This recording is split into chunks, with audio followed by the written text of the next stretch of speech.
Magandang araw mga bata! Ang tatalakayin natin sa linggong ito ay EPP4 Agrikultura, Quarter 2, Week 4, Pamamaraan ng pangangalaga ng tanim, bago, habang at pagkatapos na itanim. Handa na ba kayo? Simulan na natin ang talakayan.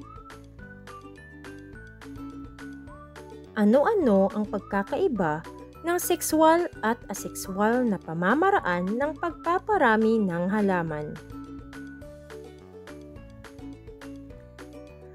Ano-ano ang mga halaman na maaaring maparami gamit ang sexual na pamamaraan? Asexual na pamamaraan. Bakit kinakailangang alamin ang mga pamamaraan ng pagpaparami ng halaman? Ano ang nakikita ninyo sa larawan? Sa iyong palagay, paano pinangangalagaan ang mga halaman? Bakit mahalagang pangalagaan ang mga halaman? Paghawan ng bokabularyo. Pagbubungkal. Ito ay proseso ng pag-aayos o paghahanda ng lupa sa pamamagitan ng pagbukas, pag-angat, paggawa ng mga taniman, pagsasakahan o pagtataniman. Pagpapatubig. Ito ay pamamaraan ng pagpapanatili ng halumigmig ng lupa para sa kanilang paglaki. Abono.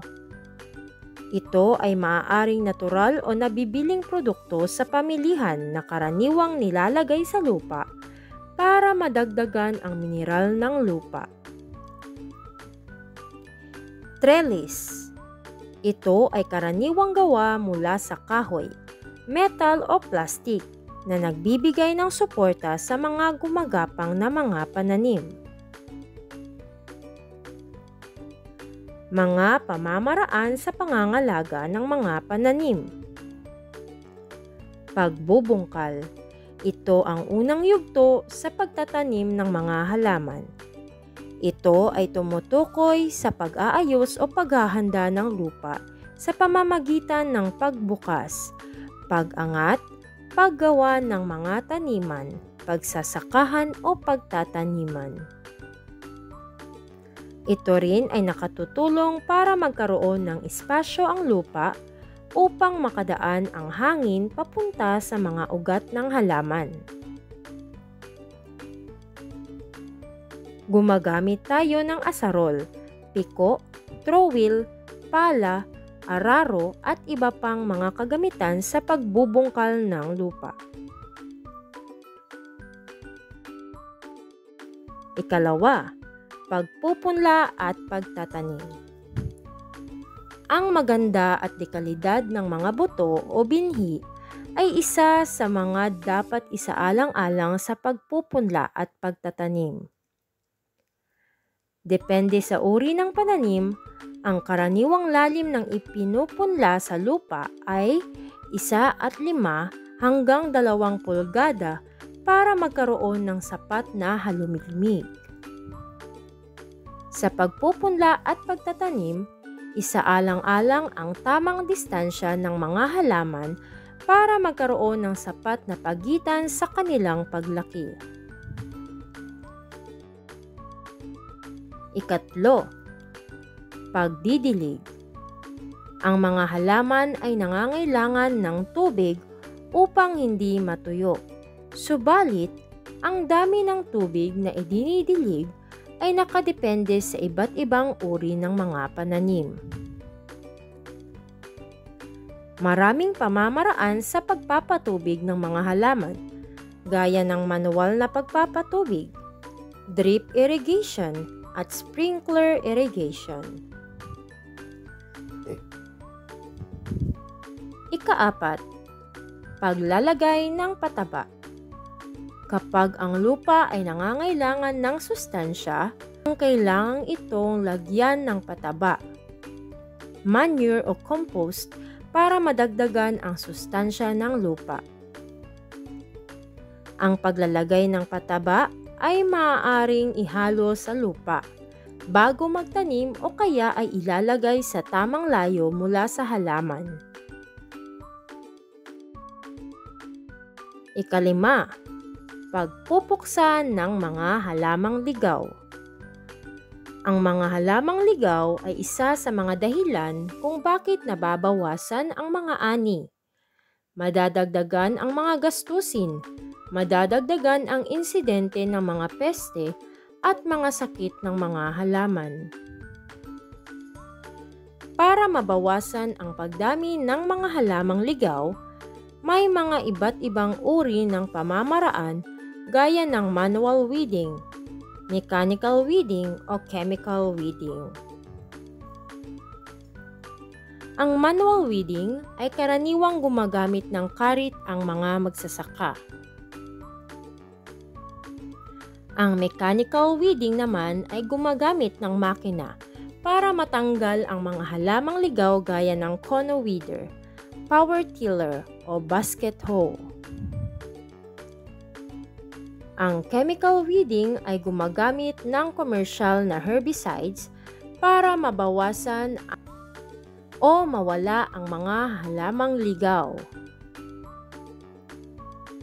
Ika-6, pagpupuksa ng mga peste at sakit ng halaman.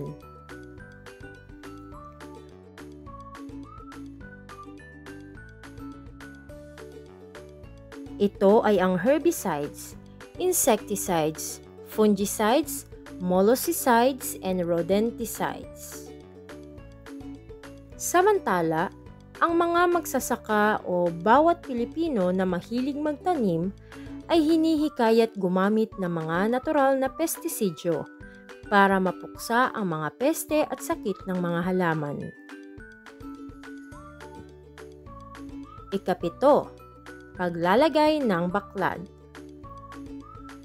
Ang mga halaman na gumagapang at umaakyat ay nangangailangan ng suporta. Ito ay tinatawag na trellis o baklad na maaaring kahoy, metal o plastik. Ang mga halamang gaya ng upo, kalabasa, sitaw, bataw at patani ay nangangailangan ng baklad. Ano-ano ang mga iba't ibang mga pamamaraan sa pangangalaga ng mga pananim? Bakit kailangang isaalang-alang ang mga ito? Ipagpatuloy na alagaan ang mga itinanim sa asexual at sexual na pamamaraan ng pagpaparami ng halaman. Ilalapat ang mga natutunan sa araling ito. Panuto, panatilihin ang grupo sa nagdaang gawain.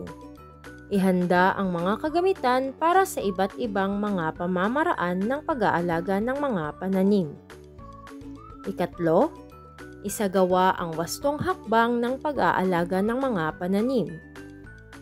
Ika-4, gamitin ang scorecard para maging gabay sa gawaing ito.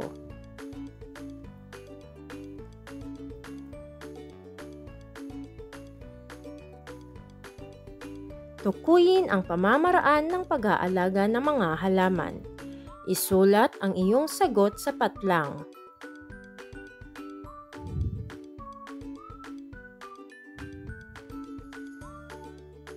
Una, ito ay ginagamit upang masuportahan ang mga pananim na karaniwang gumagapang, gaya ng ampalaya, sitaw at bataw.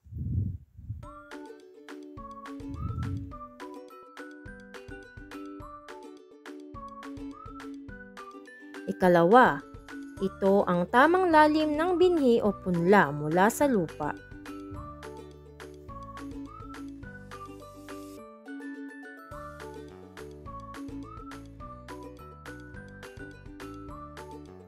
Ikatlo, ito ay karaniwang nilalagay sa mga pananim upang mapuksa ang mga peste at sakit ng mga halaman.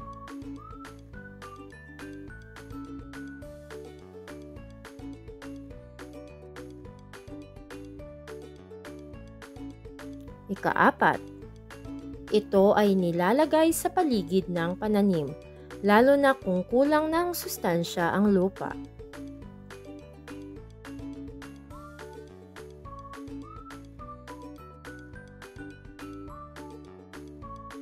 Ikalima, ito ay karaniwang ginagawa upang maiwasan ang pagkatuyo ng lupa, lalo na ng mga pananim.